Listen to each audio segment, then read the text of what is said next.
When I was a 20-year-old girl, I became the private chef to a successful Mormon entrepreneur. I was hired for 7 days a week with absolutely no time off, except for really serious things. For instance, I was given a little time off for surgery for an ovarian tumor during the time that I was on bed rest, although I still prepared some of the meals as I was able. I was once given an afternoon off for my grandma's funeral. I did also get time off during maternity leave for the time that I was in the hospital, although I did work right up until the delivery for all 4 of my children and had meal prepped ahead so that he could have food while I was giving birth. In fact, the very last thing that I did before my second daughter was born was grind the wheat to make the homemade sourdough bread for the week, and I was already dilated to 5 centimeters by the time I got to the hospital because I had been waiting for that loaf of bread to come out of the oven. Because my employer was Mormon, he did have a bit of a specialized diet. Mormons follow a religious health code called the Word of Wisdom, so no coffee, no tea, no alcohol, which meant that instead of coffee in the morning, he wanted a fresh pressed juice with some ginger root and grapefruit.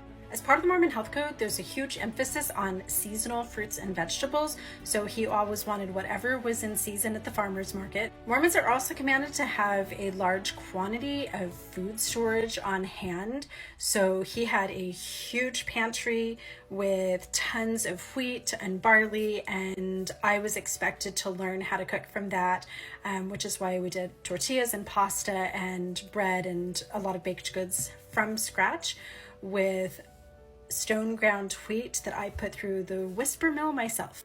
My responsibilities included everything around the preparing of food, including knowing all of the nutrients contained in the foods that I was making, portion sizes, calorie count. I was responsible for all meal planning, all shopping, all rotating of the food, cleaning out the fridge, cleanup, etc. Some of his very favorite meals were deer stroganoff with deer that he had hunted himself, prepared with my homemade egg noodles and locally harvested mushrooms.